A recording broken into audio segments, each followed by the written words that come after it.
Ja, kom maar in, boervrouw. Ah, boervrouw.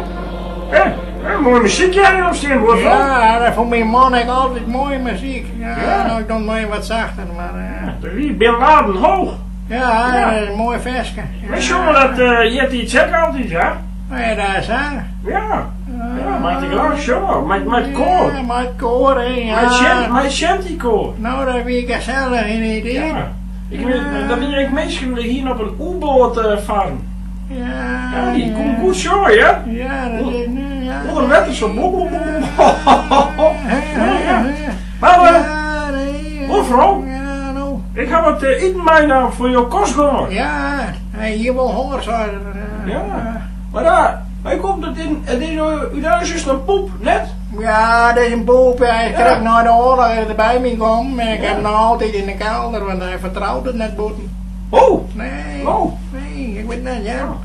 Maar mevrouw... Als je de aardig bleek, ja, mag ik zeggen. Ja, maar mevrouw, ik heb wat lekkers voor mijn naam. Wat heb je mij dan? IJsbein, met zoolkool. Oh, dat vindt er heerlijk. Nou, Ja. Echt, je doet ze eten. Ja. Ja, nou. Nou, zullen we het even naar een tab brengen? Ja, ja. Hij zit in de kelder, hè? Ja, ja. Ja, Ik wil even een klapje, hè, wat hij.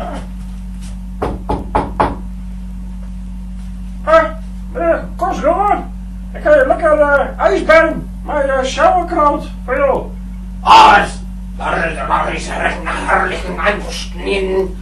Bei diesem Werkenschotten, wie sehr diese Zutaten, Gereitbein mit Sauerkraut, das ist nicht ein Eisbein, mit Salz und schwarzer Pfeffer reiten, ein Zwiebel, ein Apfel, 20 Gramm Butter oder gute Margarine, ein halber Liter Instantbrühe, 1 Kilo frisches Sauerkraut, 1 Lorbeerblatt, 5 Birnen und Kümmel, ja.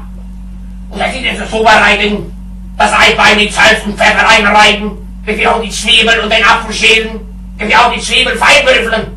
Dann wird den Apfel halbiert und dann geht er richtig das Kerngehäuse entfernen, nicht den Apfel in Stücke schneiden, damit wir nicht das Fest erhitzen, Zwiebelwürfel und Apfelstücke dahin andünsten, das Eisbein zufügen und die Brühe, das Eisbein 1,5 Stunden darin kochen lassen, Sauerkraut, Lorbeerblatt und Kümmel zufügen. Dann alles doch richtig eine weitere Stunde gären. Nach Bedarf etwas Brühe rausgießen. Zum Schluss wird das Sauerkraut abzumachen und schmecken mit den Eisbein serviert. Dann passt beispielsweise Kartoffelpüree. Amen. Nou. Oh. Zo, dat was geen olie ook net. Nou, boervrouw, hè. Fred ik gewoon niet de handen voor zo. Nou, eet lekker, hè. Ik heb nou een recept van me kregen. Ja, nou, let maar, hè. Nou, doe de deur weer dicht. Ja.